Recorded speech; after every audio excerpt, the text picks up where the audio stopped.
Buenas tardes, bienvenidos otra vez al miércoles FA.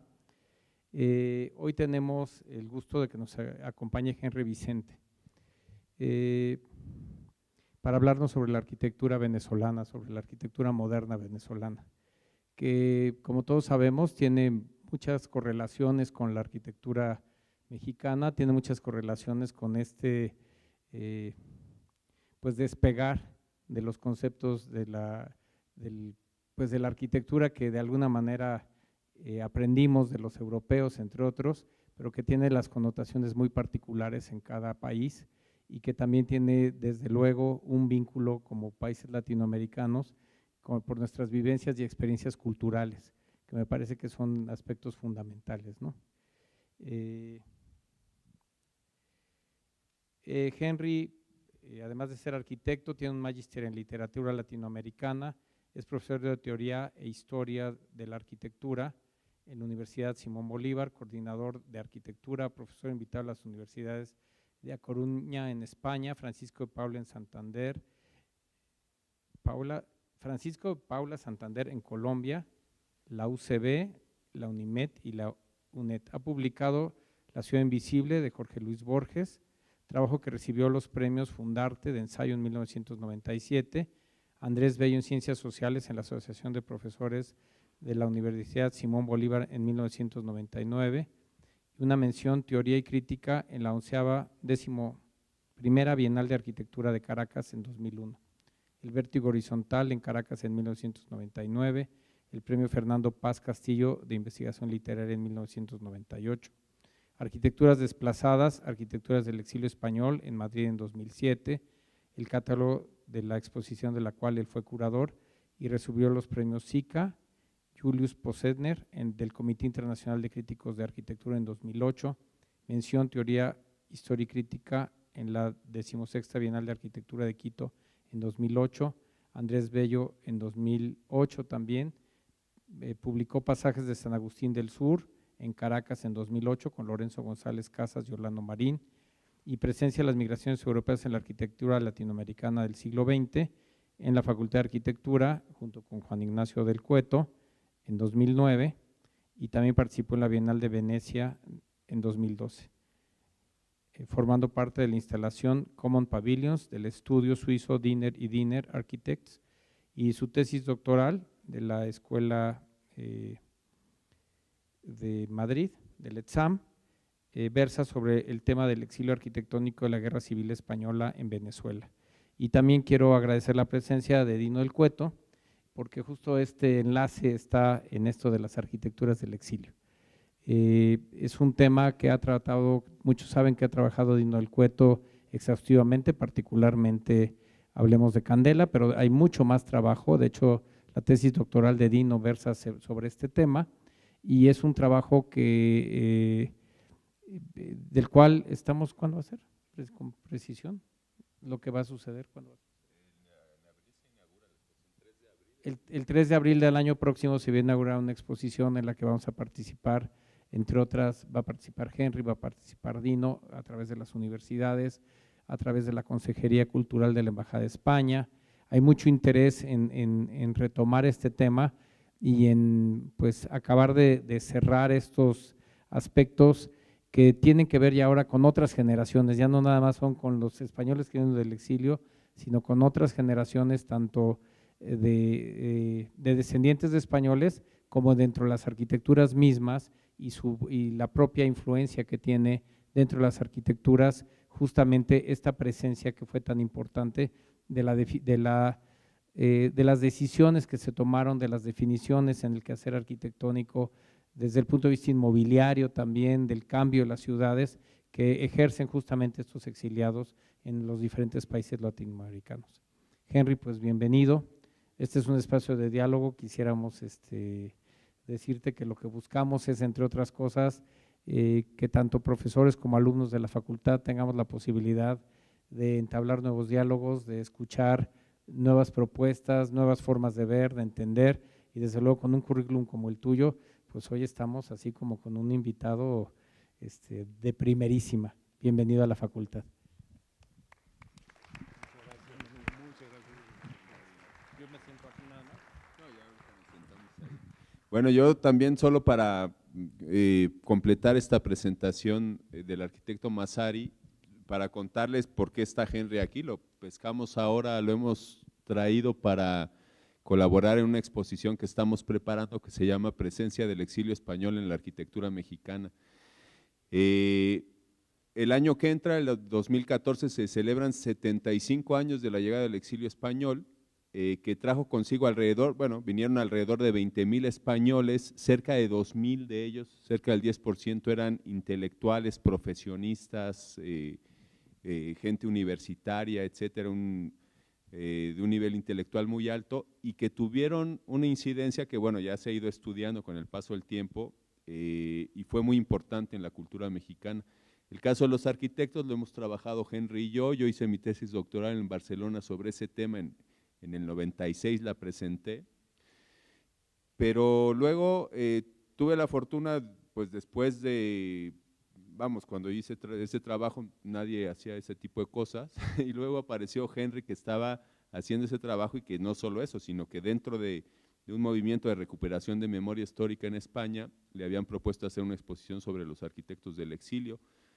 Me contactó, nos conocimos en Madrid, a los pies, a la entrada de la iglesia que hicieron Enrique del Amor y Félix Candel en Madrid, ahí muy cerca del Estadio Santiago Bernabéu, y a partir de ahí hemos tenido una relación magnífica, ¿no? Se inauguró esa exposición en mayo de 2007, después en el verano del 2009 hicimos aquí un coloquio sobre un poco más general sobre la presencia de las migraciones europeas en la arquitectura latinoamericana, con invitados de varios países, y luego hemos tenido, bueno, otras colaboraciones ahora muy intensas. El año pasado tuvimos la suerte, bueno, nos vimos en Cádiz en la Bienal Iberoamericana de Arquitectura y Urbanismo, y nos fuimos juntos a Venecia porque curiosamente los dos habíamos colaborado en dos pabellones distintos. Henry en el pabellón de Dinner and Dinner, este famoso despacho suizo, y yo con Zaha Hadid, ¿no? Que nos pidió dos maquetas de las que teníamos de Félix Candel y la información sobre San Vicente de Paúl y San Antonio de las Huertas. Y ahora pues otra vez aquí con el gusto de tener a Henry, pues ya no les quito más el tiempo y le cedo el micrófono para que nos cuente algo. Lo que le pedimos en realidad, bueno, viene a eso, a trabajar sobre los arquitectos exiliados, pero yo le pedí que nos hablara de un tema que es su gran especialidad y su gran pasión, que es la modernidad venezolana en arte y arquitectura, ¿no? El paso del micrófono. Gracias, Dino. Gracias, Dino. Gracias, decano. Bueno, primero que nada, de verdad agradecido por el privilegio de estar en esta facultad, en esta ciudad universitaria, poder dirigirme a ustedes, que me abran un espacio para conversar aquí, agradecido con todo el equipo de trabajo que he coincidido estos días. Y bueno, de hecho esta imagen parte de ese equipo de trabajo, dice, lo agradecí mucho. Ahora, primero que nada, aclarar equívocos que pueden surgir con el título. No voy a hacer un compendio de arquitectura moderna en Venezuela, es decir, ni tampoco creo que vaya a hacer muchas trampas, ¿ok? Voy a tratar de enmarañar ciertas anotaciones sobre arquitectura y modernidad en Venezuela a raíz de la transversalidad del propio trabajo del exilio. Es decir, anotaciones que me han surgido a partir de estudiar a esos arquitectos del exilio, siguiendo la ruta que había trazado inicialmente Dino con su tesis en España. ¿Ok? Entonces, esta imagen de alguna forma nos habla de una arquitectura, de una luz y de una situación, el trópico. A ver. Ok, esta es una imagen demasiado conocida, es una imagen iconográfica de la arquitectura en Venezuela. De antemano también digo que son anotaciones casi que parten de postales y por lo tanto son anotaciones a las que voy a hacer referencias a personajes emblemáticos de la arquitectura y del arte en Venezuela. Ahora, ¿por qué coloco esta imagen del aula magna de la ciudad universitaria con las famosas nubes de Alexander Calder. Digo, porque esta imagen no hubiera sido posible sin el exilio español.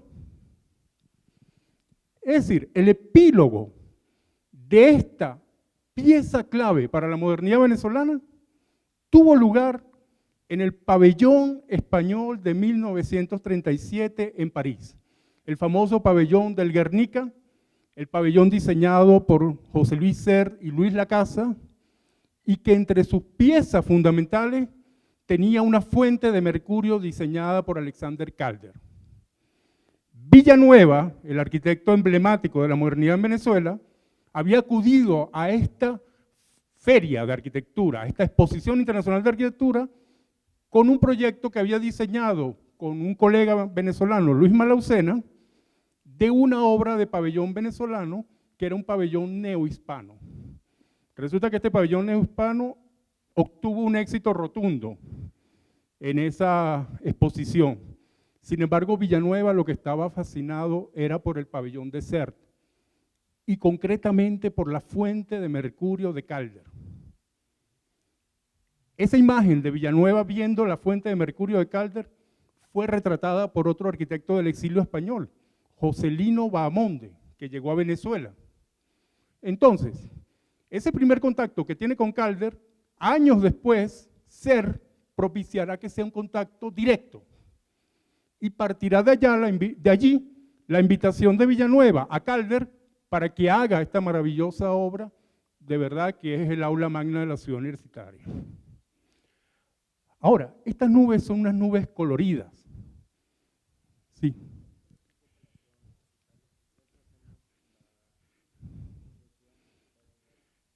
Sí, bueno.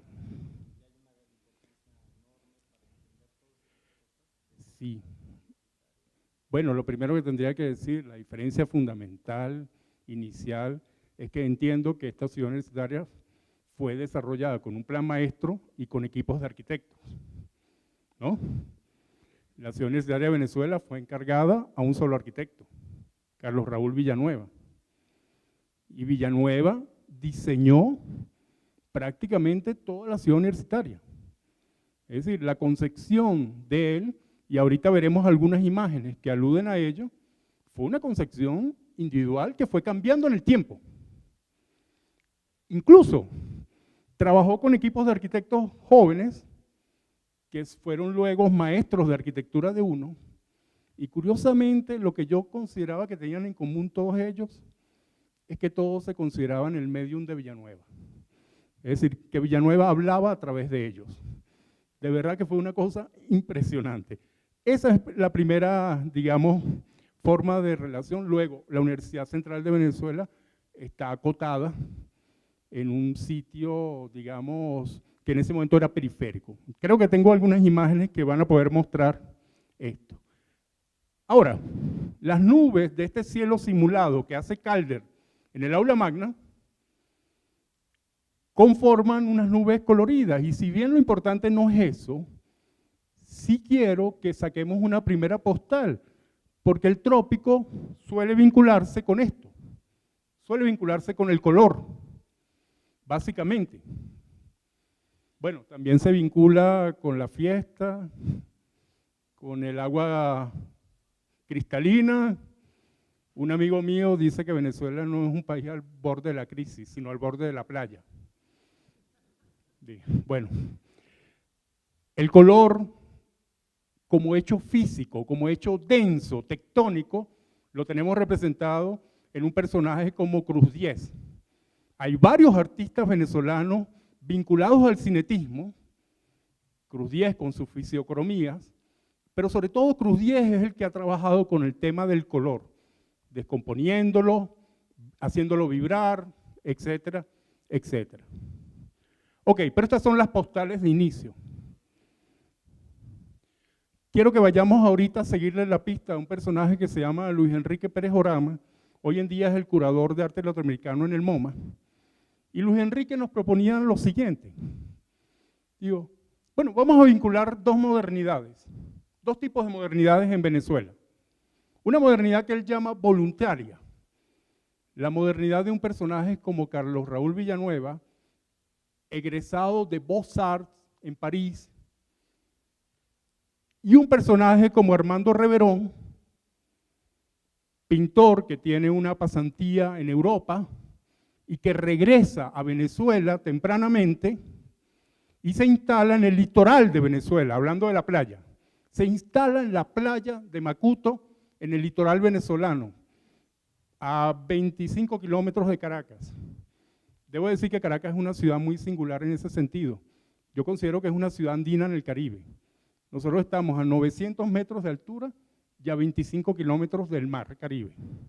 Es una condición única, una condición singular. Reverón baja a la playa y se instala en la playa. Y Pérez Oramas nos dice, no, pero la modernidad de Reverón es una modernidad involuntaria. ¿A qué alude? Bueno, primero que nada a que Villanueva, que es un egresado de Bellas Artes, poco a poco va adquiriendo un lenguaje de modernidad que no le pertenece en inicio y que logra conseguir. Y hago aquí una anotación muy rápida. Bauhaus es conocido sobre todo por sus profesores. Bellas Artes, en cambio, es conocido por sus estudiantes. Aquí tienen el caso de Mario Pani, ¿no? Entiendo, en Venezuela tenemos a Villanueva y a cuantos otros. ¿Qué sería más importante, una escuela que sea conocida por sus profesores o por sus estudiantes? Yo me hago esa pregunta y la planteo, porque hemos vivido de una mitificación enorme de una escuela y resulta que los principales componentes de arquitectura que han actuado en los países como los nuestros, concretamente en Venezuela, ha sido un egresado de Bellas Artes, que adquirió un lenguaje paulatinamente. Bueno, aquí se instala Reverón. Reverón se instala aquí, creo que en ese momento, hacia el año 21, todos nosotros nacemos y tenemos una fecha física de nacimiento que es nuestro cumpleaños. Sin embargo, todos también tenemos una fecha de nacimiento psicológico, que es quizás el último momento más atrás que uno puede recordar de su infancia. ¿Se ve esto? Me estoy explicando. El recuerdo que tú tienes más atrás en tu vida de niño, ese es tu nacimiento psicológico. Por lo tanto, si hay un nacimiento físico y uno psicológico, también hay una muerte física, y se supone que hay un momento anterior a la muerte física, que es una muerte psicológica. ¿Con qué suele coincidir esa muerte psicológica? En el caso de muchos arquitectos, no tengo ni por qué decirlo, pero suele coincidir con el momento en que se detienen vitalmente en su ejercicio, que lo que hacen es comienzan a hacer una especie de caricatura de su obra, que llegan a un momento en que ya no hay mayor variación ni creatividad al respecto. Pero también el momento en que un personaje dice, este es el sitio en el que voy a morir. Reverón escoge este sitio como final de su vida. ¿Qué hace ahí? Nos dice, contra esa postal del color, nos dice, no. Es decir, lo que pasa es que la luz del trópico es una luz que lo que hace es cegarnos. Nos deja sin la posibilidad de ver. Por lo tanto, los cuerpos y los objetos no se delinean en el espacio, sino que lo que yo veo es aquella mancha de luz que es un destello, como si me lanzaran un flash a la cara, y lo que queda de ese destello. Lo que me permite ver ese destello en medio de él. Y esto lo va a ir modificando Reverón, metiéndose cada vez más en esa luz cegadora. No está mal la imagen, es así. ¿Ok? Es la mirada en el trópico que no me permite ver los objetos tal cual, porque la luz me enceguece, me tapa, me distrae. Y además son miradas enmarañadas, miradas donde tengo ramajes o cercas a través de los cuales veo, a través de los cuales miro, un mirar furtivo, un mirar desde donde no se tiene la costumbre de ver. Por lo tanto, vamos a oscilar entre esa mirada del color asociada a la postal tropical y esta mirada. ¿Y por qué traigo yo esto a colación? Bueno, Soto también nos tamiza con sus líneas, otro representante, digamos, de la abstracción. Reverón sigue manteniéndonos alejados del objeto en sí, tamizándonos todos. Y además, el gran contrasentido es que ese sitio desde el cual crea su obra Reverón, desde la cual construye esta primera modernidad involuntaria en Venezuela, resulta que es una cabaña primitiva. El lugar fundacional de la modernidad en Venezuela es una cabaña primitiva, el Castillete. El lugar desde donde se trama esta obra que me trama la mirada hacia la luz es una cabaña primitiva. Compendio de modernidades voluntarias. Ese croquis que ustedes ven ahí lo hace Gio Ponti, cuando llega a Caracas en los años 50 a hacer una de sus obras maestras, la Villa Planchar, y resulta que queda alucinado con la presencia de este personaje Reverón y hace un croquis que publica en la revista Domus, que dirigía él en aquel momento.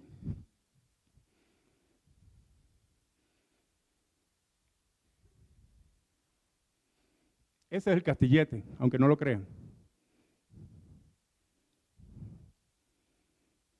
Es una luz que enceguece, es un destello en la mirada. Pero bueno, dejemos atrás este Reverón que se termina mimetizando él mismo con su Castillete y siendo un personaje habitante de esa primigenia condición de la cabaña, asumiendo él mismo esa misma primitivismo de origen, y vayamos hacia el encuentro de ese otro moderno, Villanueva, que arriba a la Venezuela gomecista en ese momento, aunque deberíamos decir mejor a la Venezuela reveroniana, gomecista porque hasta el año 35 hay una dictadura de Juan Vicente Gómez en Venezuela. ¿Por qué digo que arriba Villanueva? Uno ha oído hablar mucho de Villanueva, pero una cosa que todos sabemos en Venezuela y olvidamos, a propósito, es que Villanueva llegó a Venezuela con 28 años, hablando francés, que era su educación, y habiendo nacido en Londres. Hasta el final de sus días, habló un castellano afrancesado, que creo que solo esos alumnos medium le entendían, y sin embargo postuló la obra por excelencia de la modernidad arquitectónica en Venezuela. Ahora, llega a los 28 años, y aquí viene mi relación con el tema del exilio. Todos los personajes que Dino y yo hemos estudiado, cuando llegan a América, se sienten deslumbrados por una condición de luz, de lugar, de vegetación y de clima. Y Villanueva comparte el mismo deslumbramiento ante el trópico que el emigrante, que el exiliado. No es alguien que va adquiriendo como un hecho natural la luz como lo hace Reverón. No, es un personaje que se ve asombrado ante lo que se encuentra. Villanueva parte de esto. Esto es París en 1928. Parte de las grandes avenidas de París. Él trata de estudiar en el taller del maestro Gromor en Bellas Artes, pero no lo consigue. ¿Qué hace cuando llega a Venezuela? Perdón. Lo que le di. Aquel es Villanueva, el de la izquierda es Villanueva. Y estas son unas imágenes de figuras de bailarinas que se recortan contra uno de los primeros edificios que hace en Caracas, que es el Museo de Bellas Artes, que es un museo siguiendo los patrones de las premisas clásicas, pero interpretado a su manera, prácticamente desde un eclecticismo. Por lo tanto, la luz es la luz que se recorta contra las figuras que a su vez se recortan contra un telón de sombras, pero que es prístino y claro. Este es el Museo de Bellas Artes de Caracas. Este es un arquitecto de Beaux-Arts comenzando a intervenir en un país que además no tiene carrera de arquitectura. No será hasta el año 45 que se funde la carrera de arquitectura en Venezuela. ¿Ok? Pocos arquitectos había en ese momento en Venezuela. Sin embargo, el interior de ese museo nos llevamos esta sorpresa. Este espejo de agua, esta especie de patio, donde la luz se tamiza, se hace amable, apacible, casi que podríamos decir aquello que decía Borges, que el patio es el declive por el cual el cielo se derrama en la casa. Es casi un museo que es una casa, es casi un museo doméstico. Ese espejo de agua, bueno, años después Alejandro Otero hace un espejo solar. Por cierto, en la Universidad Simón Bolívar, la universidad donde yo trabajo y donde yo estudié, este espejo solar es de alguna manera una inversión del patio de Villanueva, en aquel espejo de agua. A ver.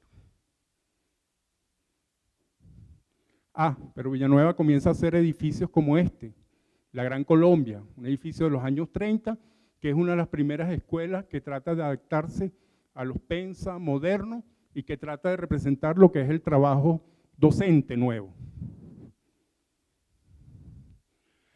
Por lo tanto, la mirada inicial de Villanueva será equiparable a la de tantos otros que Venezuela acogió a lo largo del siglo XX, en la que se preservará el deslumbramiento primigenio ante la luz y el clima.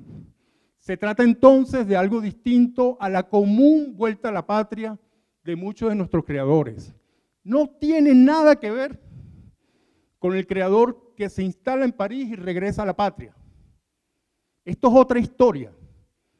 Es la historia de un venezolano, vamos a llamarlo, que llega por primera vez a su tierra con 28 años de edad.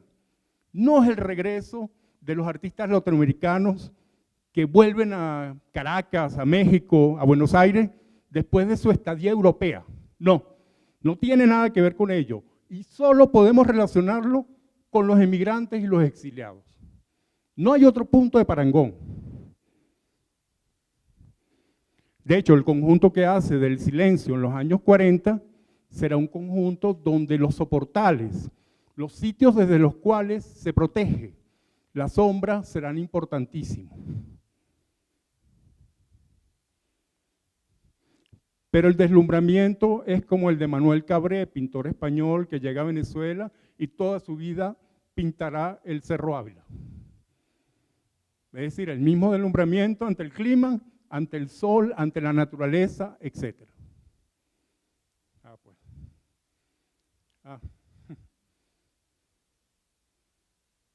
Mira, ves, no hay ninguna sorpresa ya. Okay.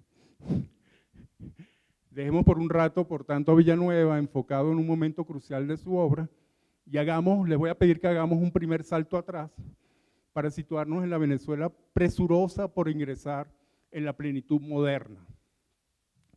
Y esa Venezuela pasa por aquello que he llamado mundos que se desvanecen. Estos son 20 bolívares, hoy en día no valen nada. Pero estos 20 bolívares además, vean lo que representaban ahí, escenas rurales. Escenas de un mundo que es el mundo premoderno de una sociedad de base agraria cuyos principales productos de exportación son el café y el cacao. Y la moneda, el billete, muestra eso. Traigo esto a colación, traigo la imagen de la Catedral de Ciudad de México, no por dorarles la píldora, como uno diría, ni nada, pero José Ignacio Cabrujas, un intelectual venezolano, se preguntaba, decía, bueno, independientemente de todo lo que pueda haber significado y lo que sea la historia, cuando yo veo una imagen como la Catedral de Ciudad de México, decía Cabruja. Yo pienso que la gente que construyó esa catedral dijo, este es el sitio no solo donde vamos a vivir, sino donde vamos a morir. Ok, equiparando con esa muerte física y muerte psicológica. En cambio, decía Cabruja, cuando uno ve la Catedral de Caracas, bueno, Cabruja decía, lo que uno ve es un granero grande. Lo que uno ve es una obra hecha por un grupo humano que está diciendo, voy a hacer esto mientras tanto, por si acaso. ¿Ok? Pero no estoy apostando a eternizarme ahí. Ese mientras tanto, por si acaso, domina toda la cultura venezolana de la modernidad, y no solo de la modernidad, sino de momentos previos. La cultura del cacao, la cultura de la hacienda, la Venezuela premoderna que ingresa al siglo XX, las haciendas, evidentemente los grandes terratenientes, los latifundios, etc. Y de pronto, por arte de magia, el surgimiento del petróleo. El petróleo surge además con el gobierno dictatorial de Juan Vicente Gómez, que es un gobierno típico del siglo XIX. Y sin embargo, será el gobierno que manejará la mayor riqueza petrolera y que le permitirá saldar la deuda venezolana del momento. ¿Ok? Fernando Coronil Hartmann ha llamado a esto el estado mágico. Es decir, que todos los gobernantes que ha habido en Venezuela han tenido una fortuna a su disposición que no depende de la creación tradicional de la riqueza, sino de unas formas de combustión que te genera el petróleo. Es casi una manera mágica de riqueza. Y además es una manera asociada a la minería. Y la minería es una tierra de campamentos, mientras tanto, por si acaso. ¿Okay? Por lo tanto, todo proyecto que ha aparecido en el siglo XX venezolano ha estado sustentado en esa riqueza, por muy bueno o muy estúpido que haya sido ese proyecto. Ha contado con ese aval. Y por lo tanto, el petróleo se convirtió en la moneda de trueque con la cual se pretendía adquirir la modernidad. Bueno, este es uno de los mapas de la Creole. La Creole era la gran compañía de la Standard Oil, de los Rockefeller en Venezuela, y hacen sus mapas de una Venezuela, bueno, de diamantes, de petróleo, de minería, y además estos mapas eran para seducir a sus trabajadores para ir a este confín del mundo que era Venezuela. Y la imagen, por supuesto, el imaginario asociado al petróleo todo el tiempo. Cabrujas llamó a esto el estado del disimulo, mientras tanto, por si acaso. Pasamos del granero grande a que en los años 50, cuando se invita a Caracas a Oscar Niemeyer, se le invita a hacer un proyecto y no se le ocurre más nada que hacer una pirámide al revés, invertida. Antigravitatoria, un esfuerzo descomunal por generar la levedad de la modernidad. Pero ¿qué ha pasado en estos años? Que vamos de una Venezuela con un miedo secular al sismo, al terremoto, donde las construcciones tenían 2 y 3 pisos, a los años 50, donde Niemeyer ve un terreno apropiado para hacer esto. Cambió totalmente el estado de las mentalidades, del imaginario, del progreso, etc. La casa que vence las sombras. Ese es el lema de la Universidad Central de Venezuela, que es la universidad que uno puede equiparar un poco con la universidad de ustedes aquí, ¿no? La casa que vence las sombras, un lema de la Ilustración. Rafael Bergamín, arquitecto exiliado español, sale en el año 38 desde París hasta Caracas. ¿Qué es lo que Bergamín ha comprado en París para ir viendo a dónde se va a dirigir?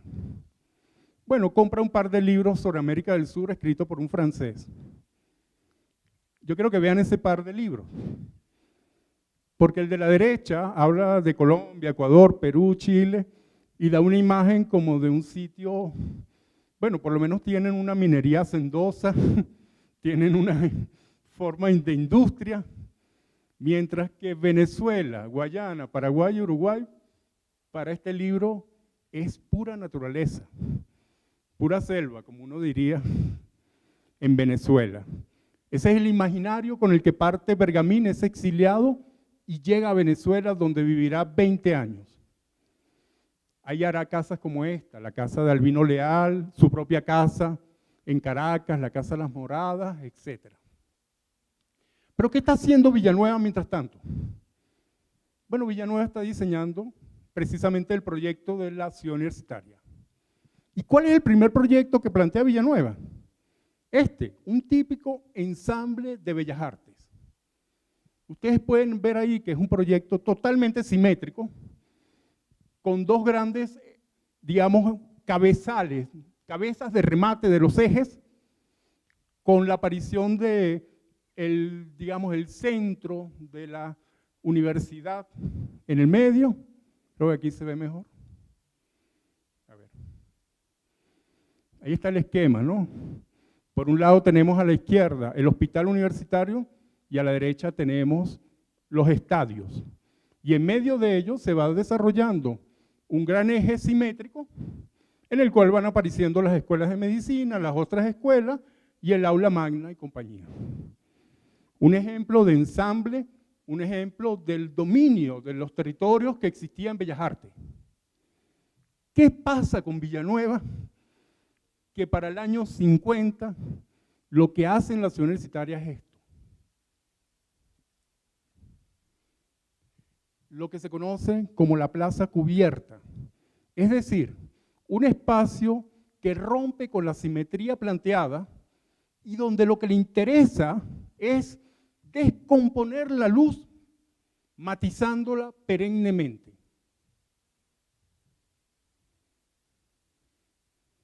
Enfrentarse a esas trampas que la luz le ofrece y que lo llevan a pensar en una arquitectura puramente de sombras en la ciudad universitaria. Y este espacio ya no tiene nada que ver con la simetría de Beaux-Arts, rompe totalmente con él. Es el famoso espacio de la plaza cubierta, es un espacio de recorrido perenne, un espacio donde pareciera difícil detenerse. Es un espacio nómada. La planta de la ciudad universitaria en 1944 era, como podía hacerlo el país de entonces, la planta que vimos antes, una imagen. La ciudad universitaria que aún tenemos es, como el país actual, el espacio de una experiencia. Es decir, una arquitectura que oscila entre la imagen y lo experiencial. Son dos proyectos totalmente distintos, dos países distintos. Esta es un poco la imagen de la plaza cubierta, que seguramente ustedes han visto mucho. Lo lamento por traerla de nuevo a colación, pero me interesa traerla a colación con la mirada de Villanueva como exiliado. Las famosas columnas cilíndricas para apuntalar la fluidez del espacio. Si ustedes observan, las líneas de piso de las columnas son totalmente, van en otra dirección respecto a las líneas de vigas, no sé si lo ven, con lo cual se genera una torsión espacial fuertísima, dinámica, que será una de las protagonistas. Y luego, otra cosa que hace aquí Villanueva, es que plantea un esquema, digamos, que había usado Le Corbusier en su máquina de habitar. ¿Qué era? El ser humano que está corrompido llega desde el mundo abierto, entra en esta máquina, que en este caso es la plaza cubierta. La luz entonces se vuelve artificial, se vuelve artificio. La luz es controlada a través de la sombra. De vez en cuando aparece algún destello de luz que suelta Villanueva y esa luz te lleva hasta la biblioteca de la Universidad Central, donde pasas un vitral, donde la luz de nuevo está matizada, subes a un primer piso y vuelves a salir a un balcón desde el cual te encuentras con ese mundo exterior que has abandonado. Pero se supone que lo encuentras con otros ojos. Se supone que es una mirada casi adámica, que es una mirada distinta, que es lo que pretendía Le Corbusier que fuera la mirada del hombre prácticamente superior moralmente hacia aquel derredor que ha dejado. Esa es la misma operación que hace aquí Villanueva. Bueno, un ingeniero que trabajó con Villanueva, Otaola, nos da pie para este lema de la ciudad universitaria. Otaola, el ilustrado lema de la ciudad universitaria es la casa que vence las sombras. ¿Ok? Las sombras que nuestra alma mater nos enseñó a vencer muchas veces estaban en el alma de los timoratos, el pesimismo de los conformistas o la mentalidad colonial de quienes no se creían capaces del reto que el país nos ponía por delante.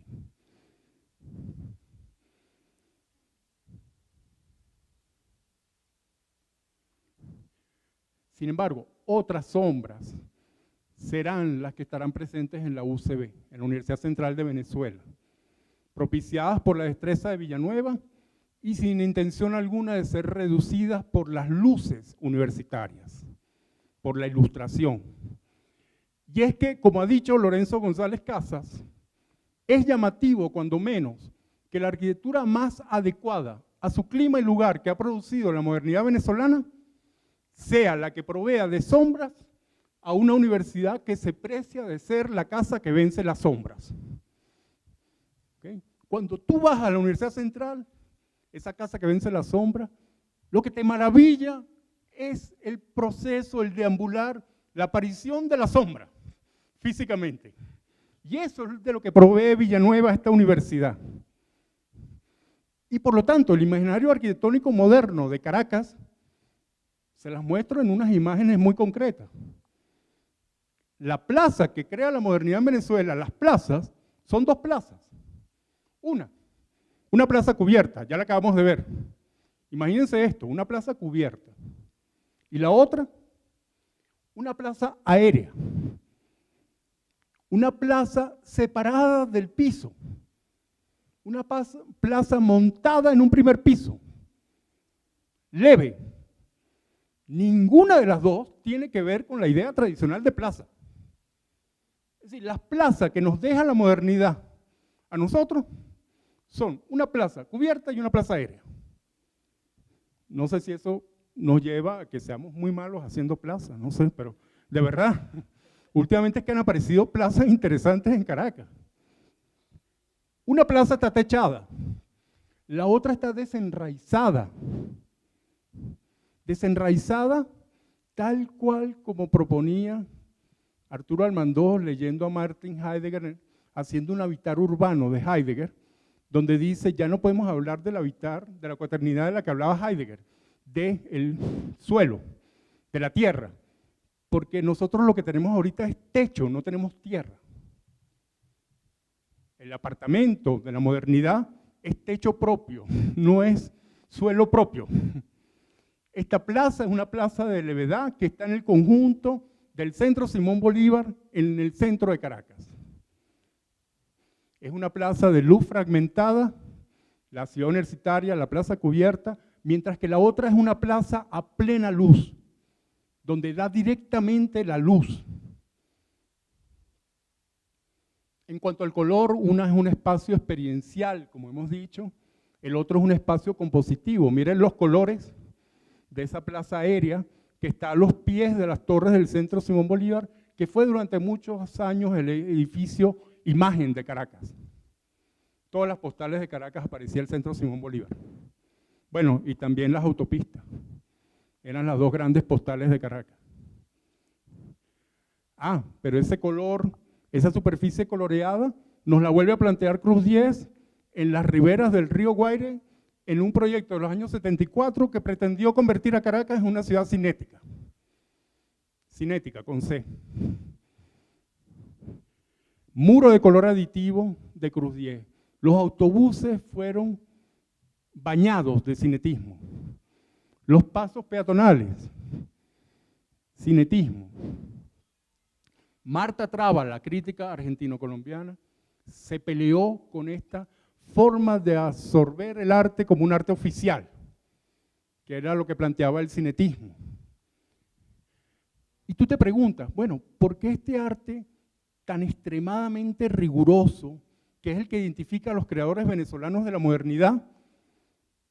Bueno, uno llega a decir, bueno, ¿será que es mucho más sencillo controlar rigurosamente el plano de trabajo artístico ante una realidad adversa que te resulta muy difícil por toda la entropía que tiene de controlarla en cierta medida? Es una de las preguntas posibles.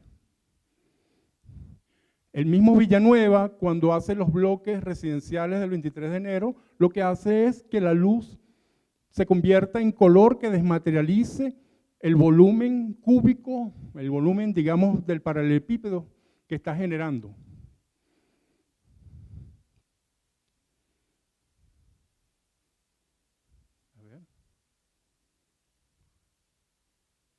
Esos son, por supuesto, los desarrollos de los años 50, dirigidos por Villanueva en el taller de arquitectura del Banco Obrero, el conjunto, digamos, de gran densidad del 23 de enero, propuestas que se hacen casi a la par que estaba haciendo Le Corbusier la unidad de habitación, en este caso la unidad Cerro Grande de Guido Bermúdez en el Valle, en este caso no era un piso comercial como tenía Corbusier, sino un piso libre, un piso que era un piso de azotea, pero en el medio. El colorido de los jardines de la Universidad Simón Bolívar, esta es la universidad donde yo trabajo, les dije, hecho por el arquitecto exiliado español Eduardo Robles Piquer, que estuvo exiliado primero en México y después fue a trabajar a Venezuela.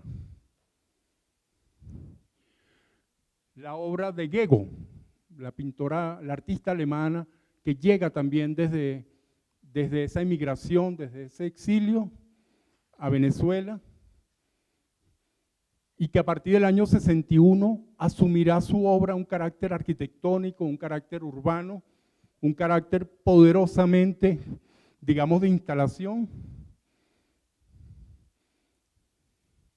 Ha venido pues de fuera esta dama y una vez más, como algún otro genio solitario desde el borde, ha vencido las trampas de la luz que la esperaba y en su vuelo la ha cernido dulcemente.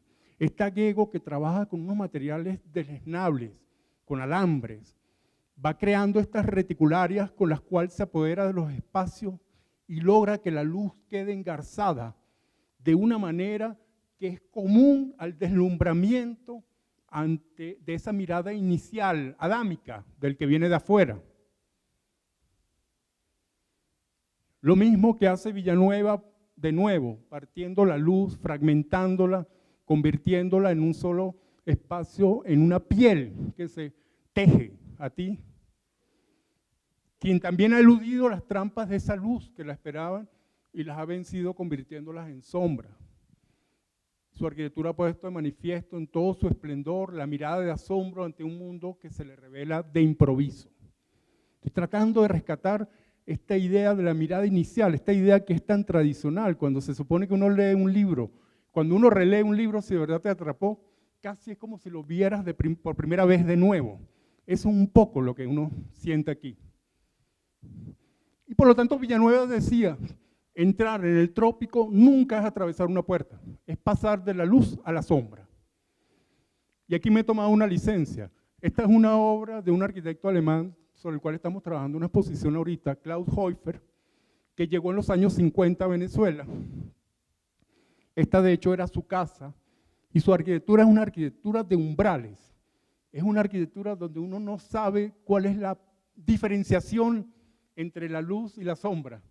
Es algo que no está claro. Es una arquitectura verdaderamente que se enfrenta a esa frase de Villanueva y trata de darle respuesta. Lamentablemente Häufer falleció recientemente, estábamos trabajando con él en vida, pero 90 años. Y esta parte ya final la he llamado Alborada, porque Alborada es la luz del nuevo amanecer.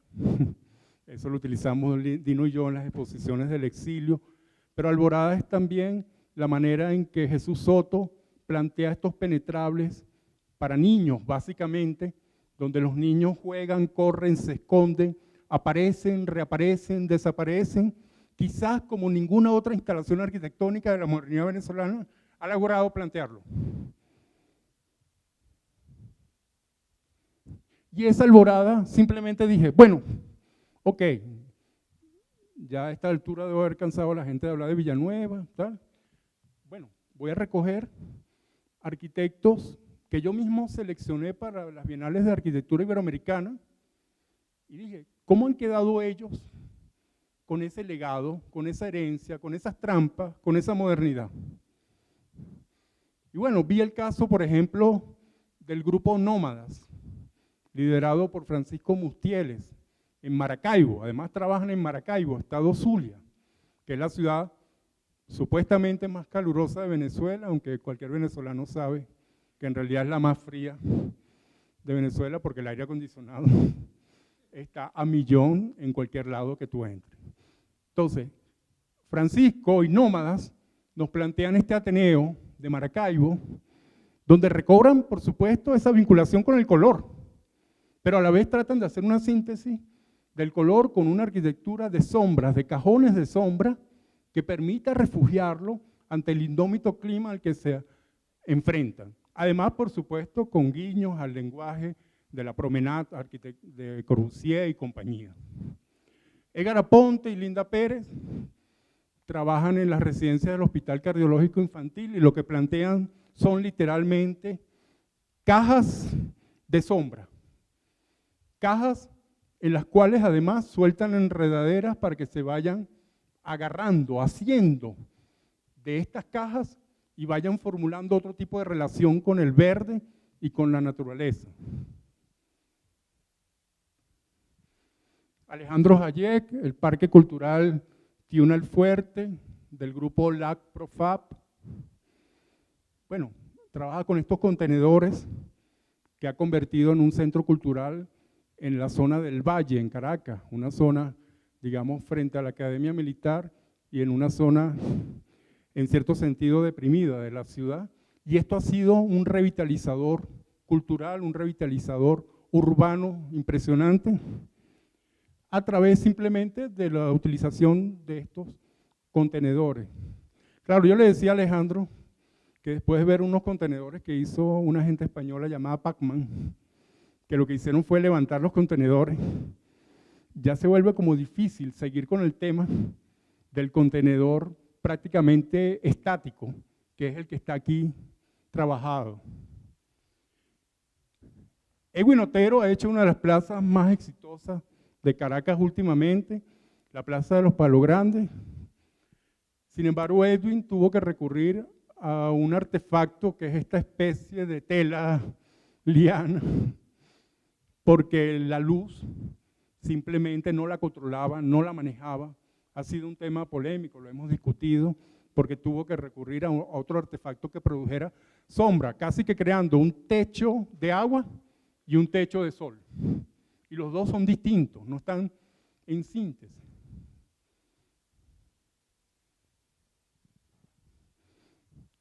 Franco Micucci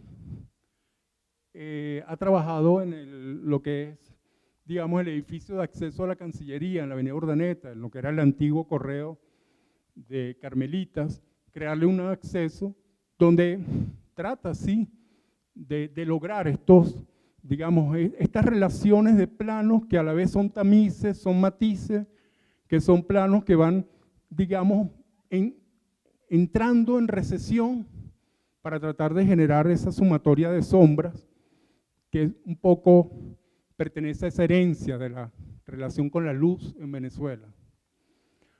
Roberto Puchetti, en el Centro Ítalo-Venezolano, ha hecho esta arquitectura, digamos, de unas especies de paraguas, que son como una reinterpretación de los paraguas de Candela, bajo otra luz y otra perspectiva. Carolina Heredia y Enrique Fernández Show, en Maracaibo también, la farmacia de medicamentos de alto costo, han tratado de crear adentro un entorno que se mimetice con ese exterior o que le dé a ese exterior una cara opuesta, porque el interior trata de ser de enorme cantidad de vegetación, mientras el exterior es un exterior un poco agreste, bajo un gran techo. Y Elisa Silva, en la recuperación del Boulevard de Sabana Grande y del pavimento, pues evidentemente se asocia con estos temas que ese cinetismo de los años 70 de alguna manera dejó marcado, pero interpretándolos de una manera distinta y de una forma que se vuelve mucho más humana incluso. Este ha sido también un espacio público muy exitoso, se ha recobrado, se ha rescatado y puesto en acción. En los años 50, la arquitectura venezolana vivió varias exposiciones internacionales importantes. Una de estas fue en Estados Unidos, en el año 57. En el 2010, un equipo venezolano ganó el León de Oro en la Bienal de Venecia con un proyecto que en realidad era mostrar la terrible condición de una, ellos lo llamaron una favela en vertical, en Caracas, ¿no? Un edificio de oficinas moderno que fue abandonado, fue expropiado por el gobierno y luego fue ocupado en su totalidad. Esa instalación en la Torre David del Urban Think Tank, yo prefiero llamarlo Urban Think Tank, aprovechando que estoy aquí con ustedes, y que la verdad vi con enorme sensación extraña de desaliento en la Bienal de Venecia. Como digo, Dino estaba ahí, bueno, lo que pasa es que Dino lo que hacía era martirizar porque quería comprarse unas arepas que vendían en esta instalación y yo por supuesto me negué rotundamente a ello.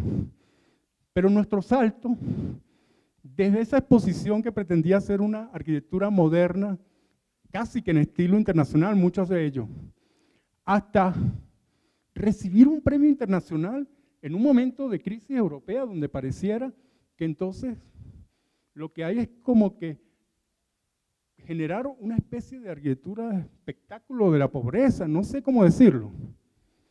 Me parece que hay un salto enorme. Y tomo también la palabra de un escritor mexicano, Juan Villoro.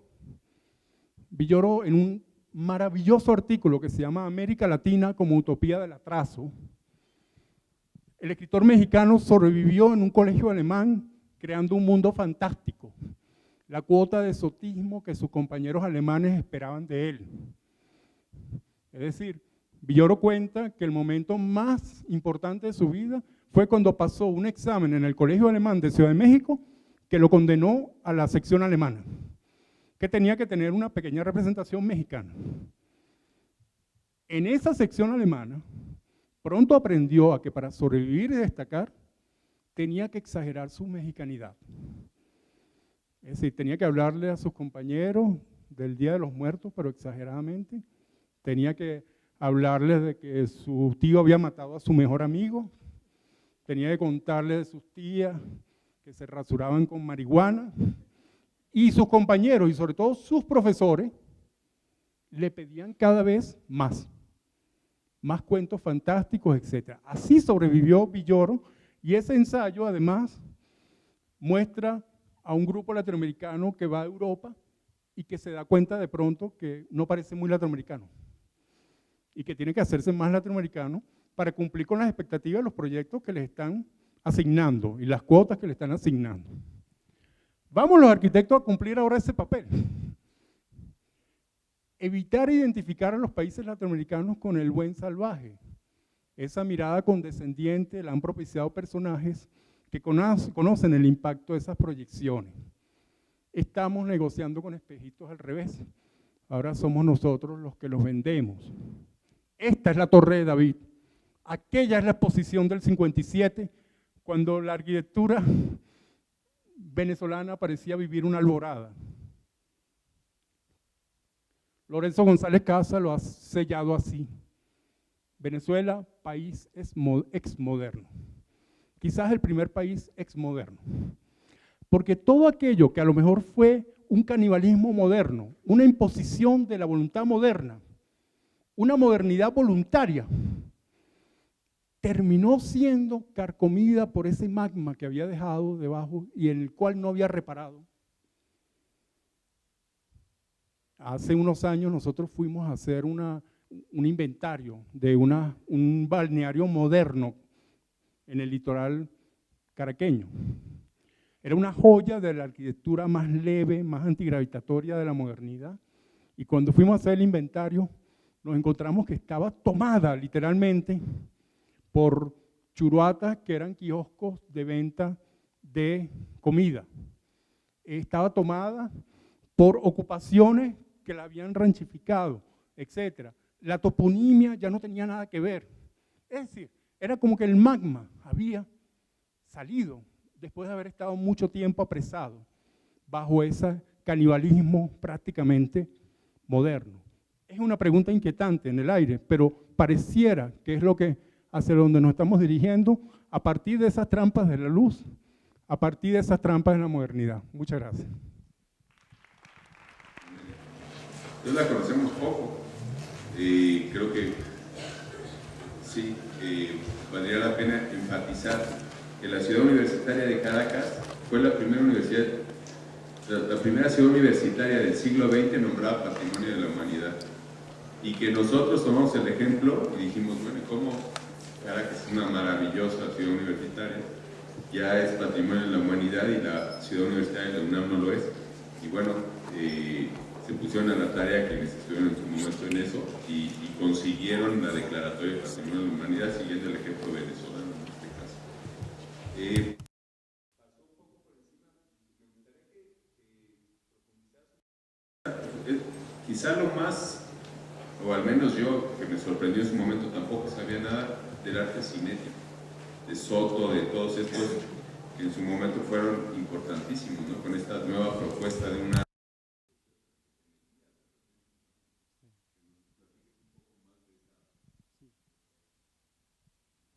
No sé si... sí. Bueno, asumo el mea culpa ahí, porque verdaderamente cuando uno habla de Villanueva, la ciudad universitaria, muchas veces dice, bueno, voy a seguir hablando de este personaje y teme uno cansar. Pero claro, sí lo traía a colación por esa mirada que insisto, estoy un poco tratando de reivindicar esa mirada de él como emigrante, como exiliado, una mirada adámica, pero ciertamente no hice mayor énfasis, por ejemplo, en el cambio que se vivió en la ciudad universitaria, que pasó de ese proyecto de Beaux-Arts, ese proyecto totalmente simétrico de los 40, aparentemente Villanueva queda obsesionado con la arquitectura brasileña del momento. Recuérdense que después de la Segunda Guerra Mundial, los países que están haciendo la arquitectura en boga son Brasil, Suecia, que son países, digamos, que están construyendo en enorme cantidad de cosas muy interesantes, y él queda maravillado con lo que está sucediendo en Brasil. Y parece que ese es el detonante que lo hace cambiar. Abandona el proyecto simétrico y crea un proyecto que es el eje, el corazón, digamos, de la ciudad universitaria, que tiene deudas con Álvar Aalto a nivel de recorrido, que tiene deudas con Corbusier a nivel conceptual, pero sobre todo que tiene deudas con la luz y la sombra, y la manera en que las activa, las va mostrando, las va alejando, etc. Claro, ese corazón, el edificio sintomático, simbólico, es el aula magna, que es este edificio que trabaja con Alexander Calder y que tiene un costillar estructural exterior. La verdad es que podía haber mostrado alguna imagen de él, pero ya lo digo, era un poco... Ahora, la diferenciación también, un poco, que la ciudad universitaria, el tema central es el recorrido a través de unos enormes pasillos cubiertos, corredores cubiertos, que tratan de que en ningún momento te tropieces, como por ejemplo con la lluvia, y sin embargo, ver llover en la ciudad universitaria es casi un espectáculo fenomenológico, porque la lluvia entra. O sea, Villanueva no se preocupó de la Junta, no, eso no es un tema que le interese. La lluvia entra como entra el sol matizado y entra además una lluvia con una fuerza desesperada desde la cual uno ve estos elementos como si fueran por primera vez que estuviera lloviendo, etc. Y sobre lo otro que preguntabas, el arte cinético, es que la gran pregunta que yo me hago es esa. Dice, ¿cómo el arte oficial venezolano llegó a ser el arte cinético? Que es un arte, en el caso concreto de Soto, Cruz Diez, Alejandro Otero, de enorme control y rigor sobre la pieza artística, de una manera, de un orden exhaustivo, que para mí, bueno, yo particularmente creo que la arquitectura siempre es la exaltación de carencias, es lo que me permite explicar que el pueblo que vive en un desierto haya construido los jardines más maravillosos que se han hecho, como son los jardines árabes, o que pueblos que no tienen montañas creen montañas, etc. Yo digo, bueno, en Venezuela es lo mismo, es decir, es tal el caos, el desorden, que nuestros artistas lo que hacen es un orden exhaustivo y se convierte en un arte oficial, y la obra de Soto recorre el mundo, la obra de Cruz Diez recorre el mundo. Sin embargo, Marta Traba entra en polémica con ellos, y luego la obra de Gego ya es otra cosa.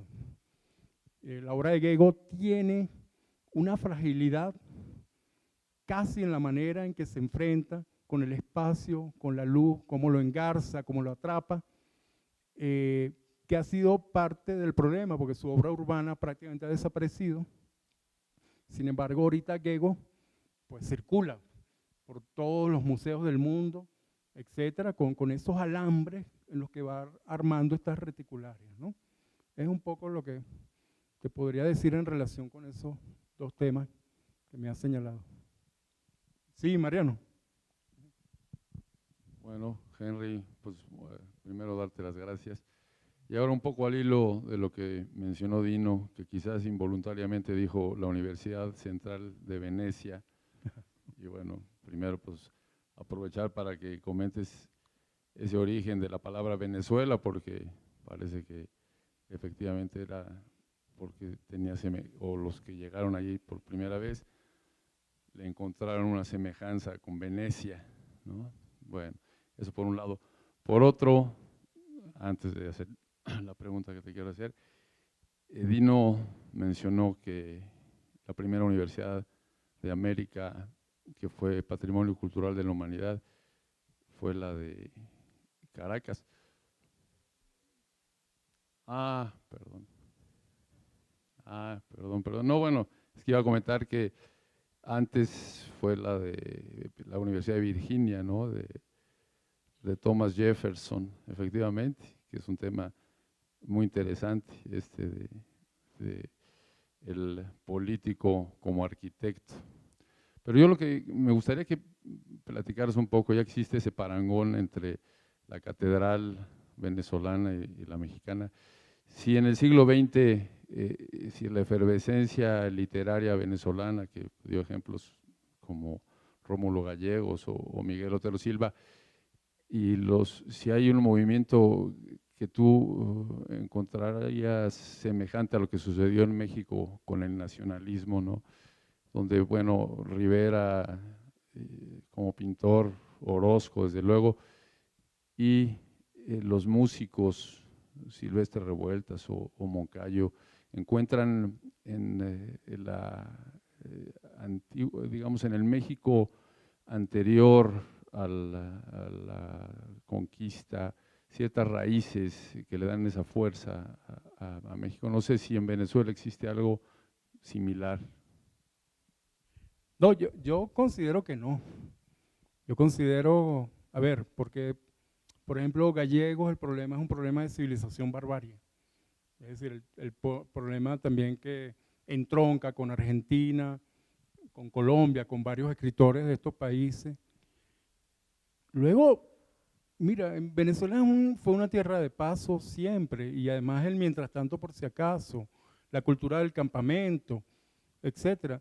En Venezuela todo el mundo te hace una fiesta cuando tú te vas al exterior, pero nadie te recibe cuando regresas. No sé si eso quiere decir algo, pero creo que sí. Es decir, creo que, y además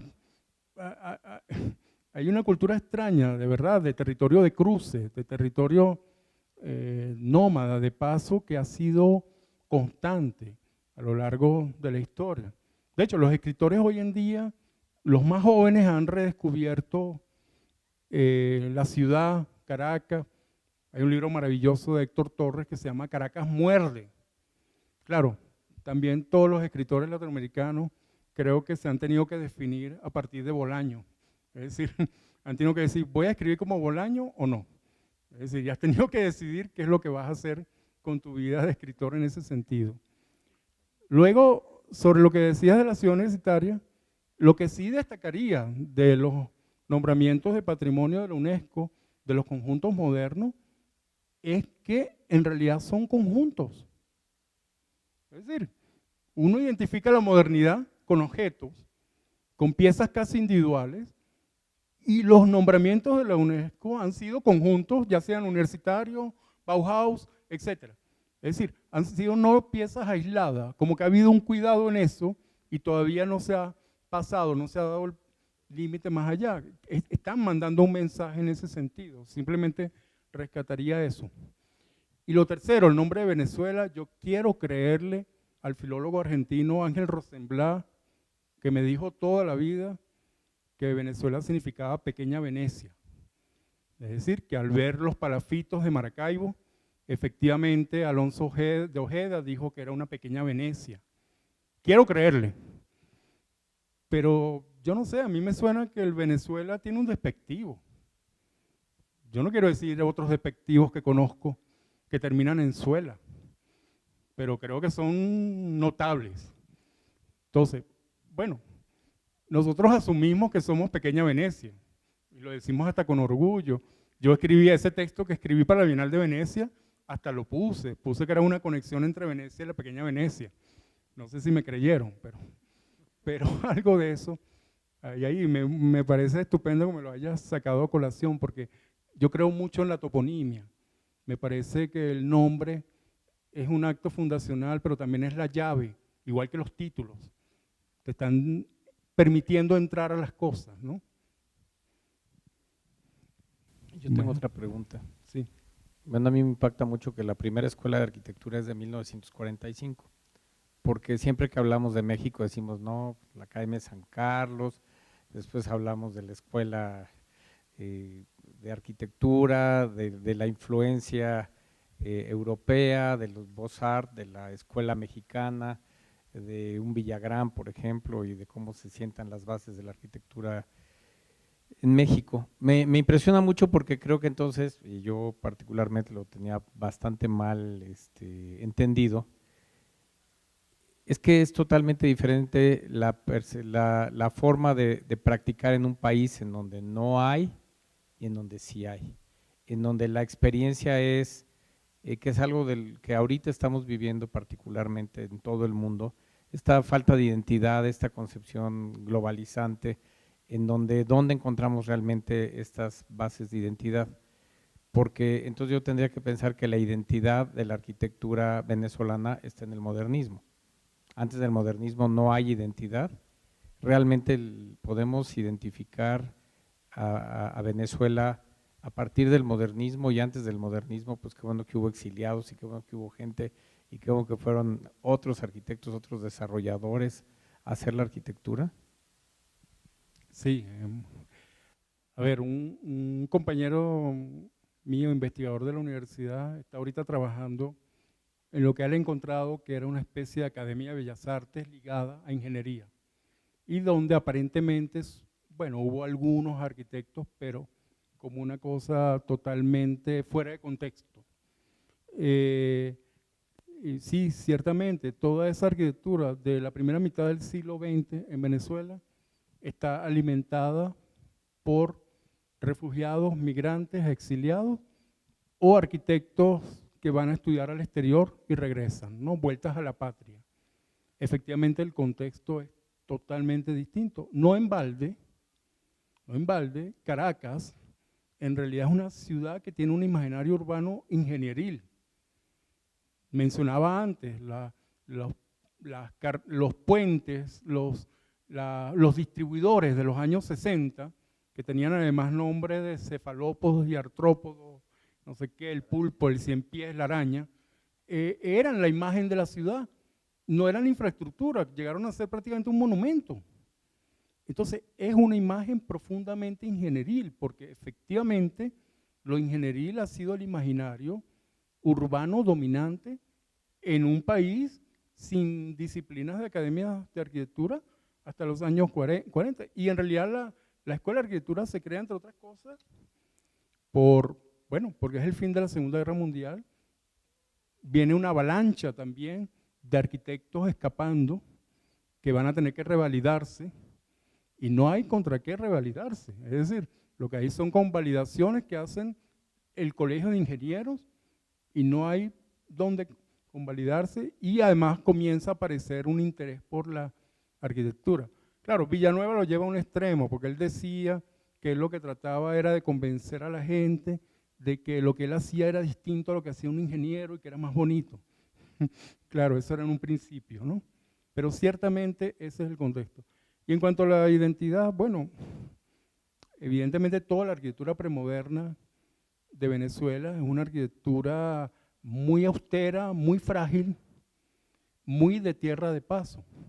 Pero afortunadamente las corrientes historiográficas de los últimos años han reparado y han como traído a colación el valor de esto. Ya no es las corrientes de antes que hablaban de esto como en segunda plano.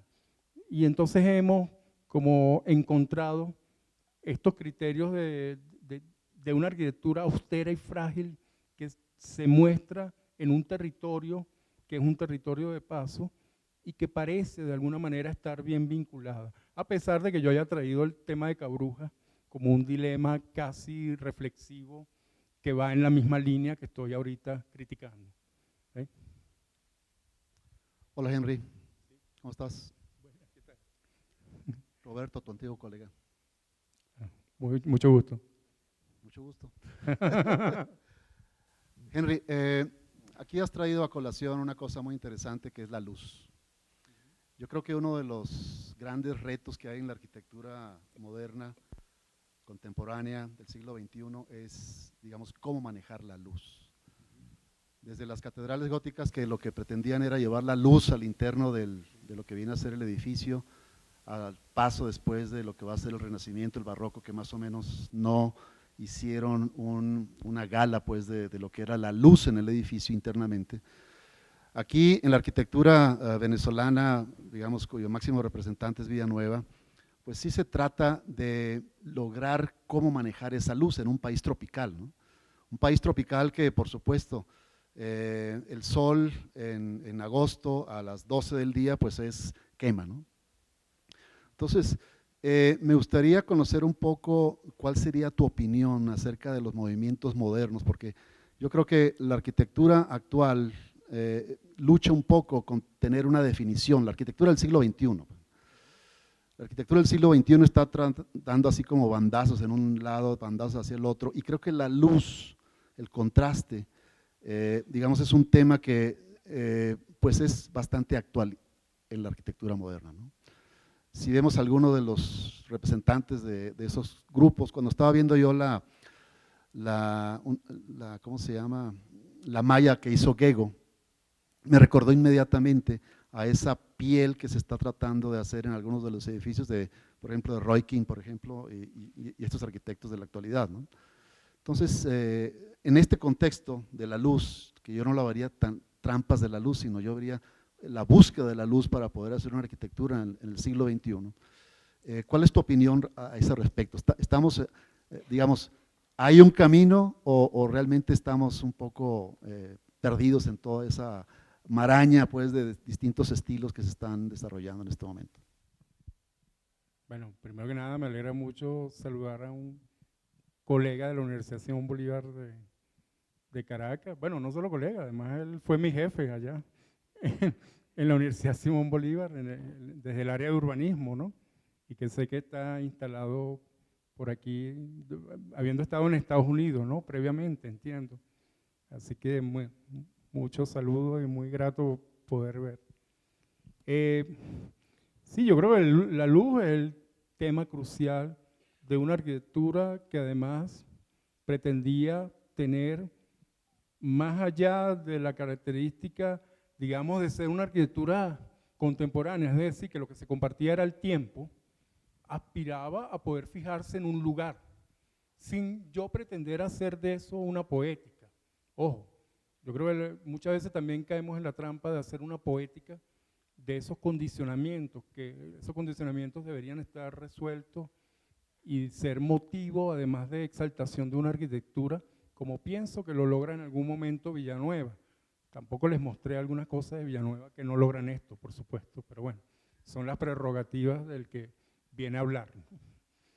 Y luego, ese tema traté de traer a algunos arquitectos venezolanos que hoy en día están tratando de seguir algún hilo de esto, pero yo creo que con gente como Villanueva sucede un poco como con Astor Piazzolla, lo hablábamos el otro día, que Piazzolla trazó un camino para el tango que cualquiera que quiera seguirlo ya no puede ir por ese camino.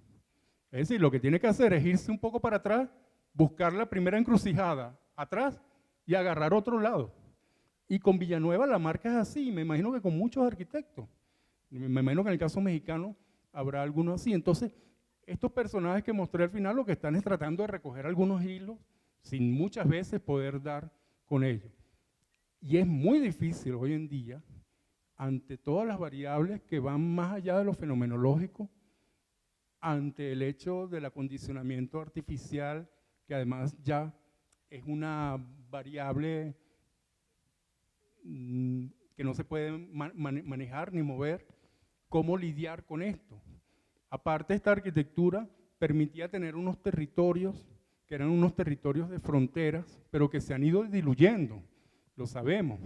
Hoy en día casi lo que quedan son esos recubrimientos de pieles de los que tú hablas.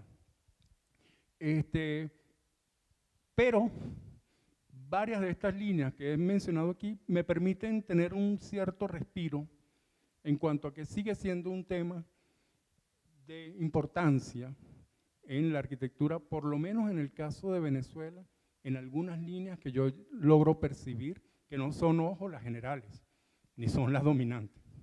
Vamos a estar claros con eso, ¿ok? Pero ciertamente es un tema fundamental. Sí, por favor. Yo la verdad desconocía, la verdad, de arquitectura venezolana. Sí me impacta mucho que sea el arquitecto refugiado el que llega y genera todo este tema. Me preocuparon y me ocuparon los dos proyectos de los jóvenes, tanto el de las, ¿cómo se llaman estos? Contenedores. Los containers, sí, los contenedores. Y me gustó, o sea, se me hizo como muy romántica esta idea de las dos cubiertas, ¿no? Sí. La cubierta para el sol y para la lluvia. Pero me gustaría que tú nos platicaras hacia dónde van ustedes, o sea, a qué están viendo, hacia dónde miran, dónde están parados y hacia dónde van. Bueno, imagínate la pregunta, ¿no? Es decir, a veces… Es que me preocupó y te quiero decir una cosa. No. Me generó un sentimiento muy profundo escucharte, porque nosotros estamos al tanto de toda la situación, ¿no? Sí. Y por un lado dices, ha de ser muy difícil, ¿no? Dedicarle un tiempo a la arquitectura, al arte y estar viendo que también hay muchas cosas que están desapareciendo. Totalmente. El comentario de Gego de que la gente no está respetando dice mucho de lo que está pasando, sí, ¿no? Sí, totalmente. Gracias, Ceci. Claro, la pregunta que me dice hacia dónde vamos, bueno, yo le decía a Dino que cuando estuve en España, en el doctorado, a veces yo me sentaba a comer en el cafetín, en la cafetería de la universidad, que era donde comían los estudiantes, ¿no? Se servían en una especie de buffet. Yo me sentaba ahí a comer simplemente para escucharlo y saber hacia dónde se dirigía Occidente.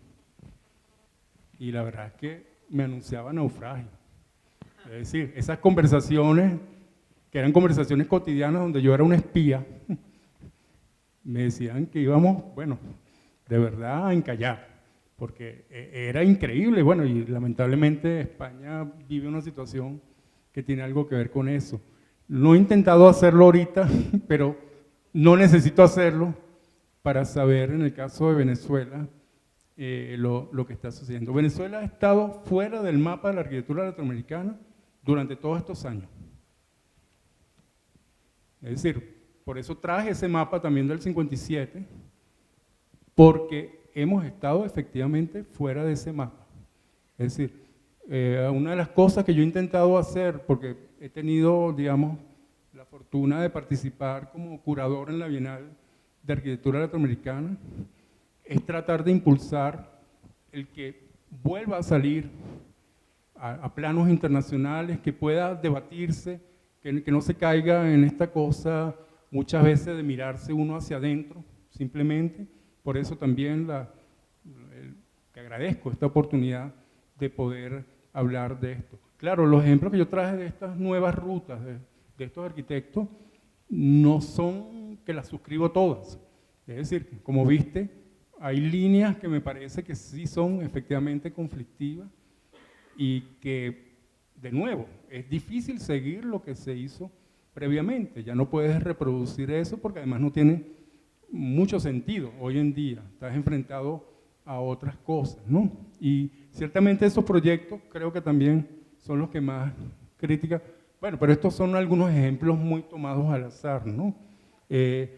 Nosotros tendríamos que hablar de temas más complejos que estamos viviendo en Venezuela, como es algo que se llama Misión Vivienda, que es un tema, digamos, de cómo se están ocupando los espacios de la ciudad sin ningún tipo de planificación para generar viviendas a ultranza. Es un tema polémico. Es un tema polémico donde sale el tema típico del vivendismo, el mal llamado vivendismo contra el diseño y la planificación urbana, etcétera. Son temas que están ahí de fondo. La recuperación de espacios públicos sí creo que es un tema a rescatar. Ha sido un tema importante en diversos niveles. Bueno, no creo que podría salirme mucho más allá de esto que te estoy diciendo ahorita y que tú también lo estás señalando, ¿no? Estaría de acuerdo contigo en esos casos. ¿Okay? Y es lo que veo por el momento. Gracias.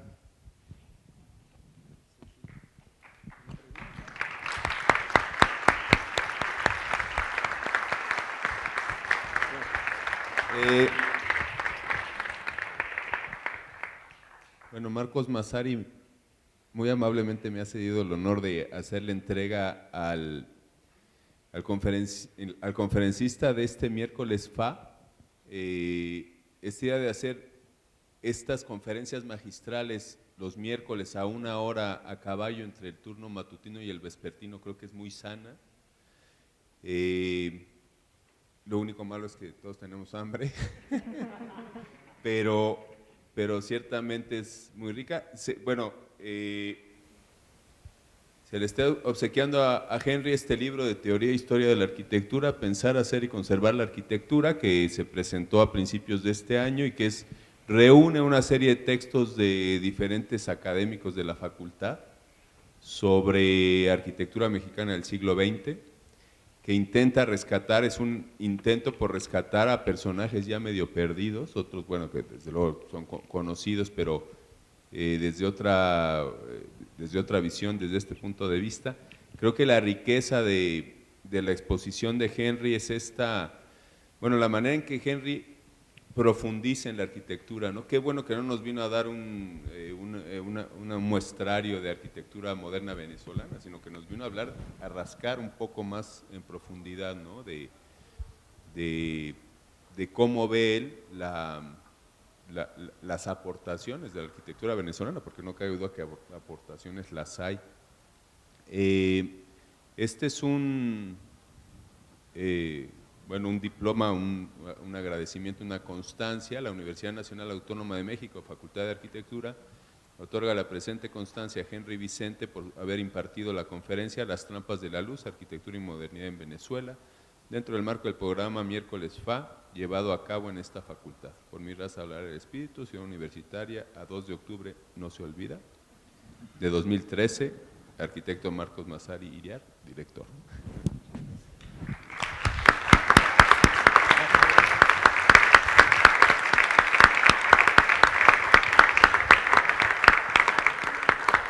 Pues muchas gracias a todos y buenas tardes.